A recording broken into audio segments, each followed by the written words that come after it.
In 1963, the murder conviction of John Brady was overturned by the United States Supreme Court, which ruled that prosecutors had not disclosed all known facts pertinent to the case. Specifically, that Brady didn't commit murder.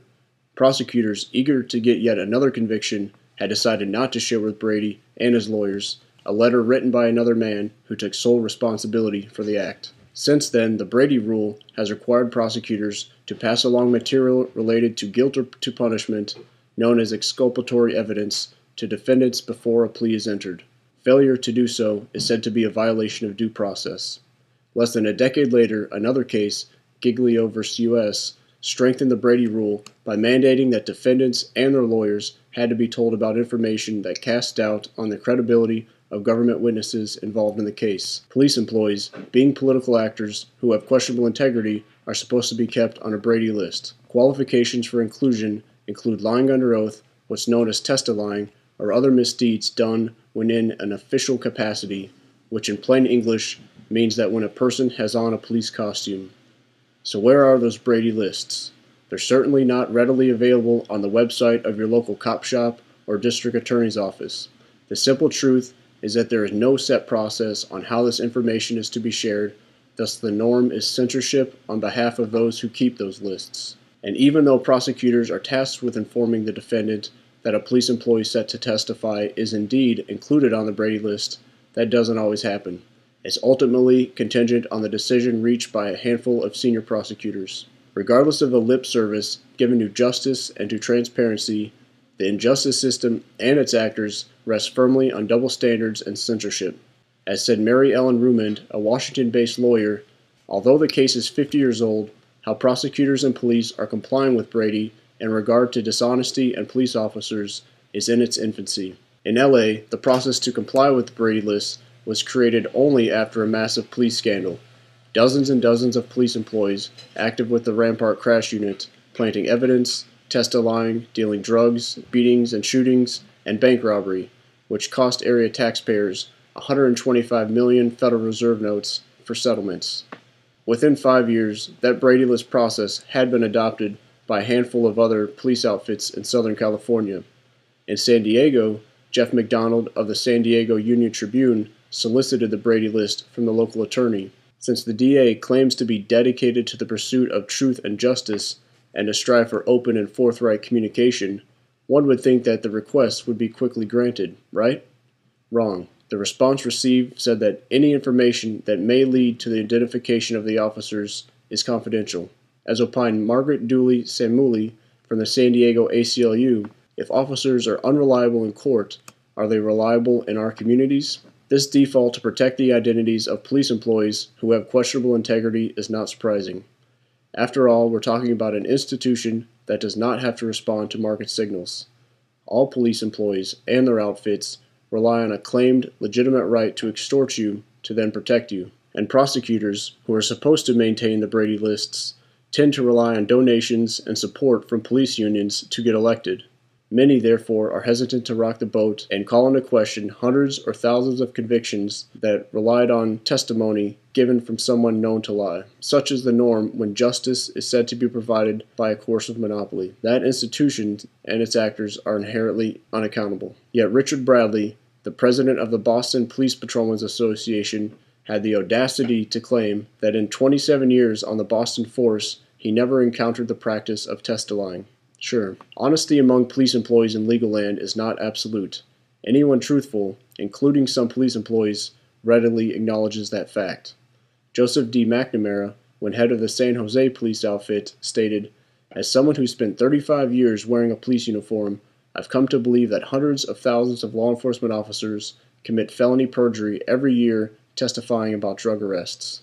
In fact, during the Legal Land venture Adamo Freeman and I had a few years ago in Greenfield, Mass., it was a lie told by a police employee on the stand that one juror cited as the reason he determined that Adamo and I were not guilty. That police employee, Todd M. Dodge, had been asked by Adamo if he'd ever broken the law. Dodge replied no. There exists thousands of pages of legalese conflated to be law, much of which is contradictory. The average person violates a handful of felonies each day, and Dodge claims he's never broken a law? Dodge should be included on the Brady list, and maybe he already is, but good luck finding out that information. As Richard Lisco, a Baltimore police employee, noted in Police Chief magazine, even though the Brady decision is nearly 50 years old, law enforcement agencies across the country are reluctant, if not defiant, to disclose potentially damaging information about police officers within their ranks. Earlier this week, I called the Attorney General's office for Maine, New Hampshire, Vermont, Massachusetts, Connecticut, Rhode Island, and New York. For the most part, that communication was fruitless. Despite the passage of almost a week, I've yet to hear back from anybody about how the Brady lists could be obtained. Even the one time I was told that I could file a FOIA request, that was quickly followed up with a statement that that FOIA request would likely not be fulfilled. Had others experienced more success? I scoured the web and found only a handful of examples when Brady lists that were sought were provided. In Florida, the Brady list was provided to the staff of the Sun-Sentinel earlier this year, which listed police employees convicted of crimes, those under criminal investigation, and those being investigated for discharging their firearms.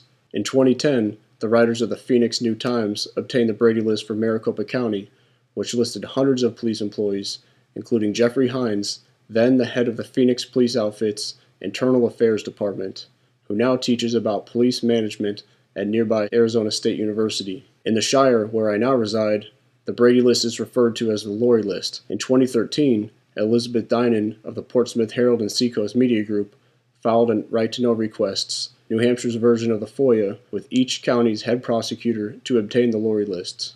Though much of the information received was redacted, it was learned that more than 60 police employees were included.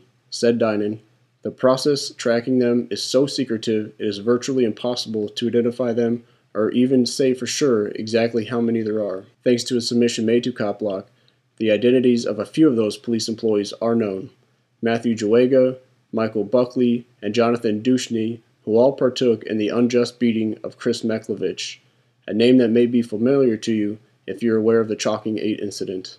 That trio recently attempted to get their names removed from the Lori list, but their request was denied."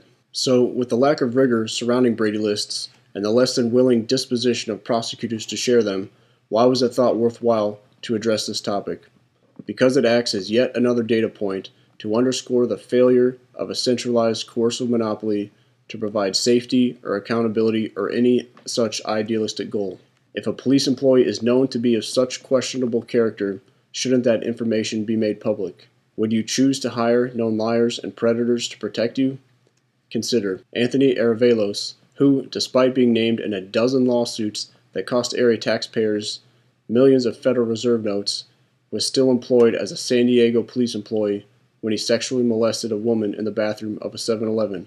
And just a couple hours to the north, Vince Mader, who worked for the Fullerton Police, the same outfit where the killers of Kelly Thomas were employed, whose inclusion on the Brady list wasn't made public until he was quietly dismissed after he destroyed crucial evidence. His department issued audio recorder and the chip that had captured his exchanges with Dean Gochiner, who was shortly afterwards said to have committed suicide in his cage. Would you choose to hire such a person of disrepute? That's what this conversation is ultimately about: choice. Today, with the failed injustice system, there is no choice, there is no accountability, and there never will be, as that institution is based on a double standard that some people have the right to extort others. It's been over 50 years since the Brady list was kicked off. It's failed to curtail the very real and very negative actions done by dishonest police employees. If you know of a dishonest police employee, let others know. And that includes you too, current police employees. Your silence is acceptance. To bring about real change, shed any vestiges of legitimacy you yourself grant to that corrupt institution, and to the bankrupt idea that positions some as rulers and others as ruled.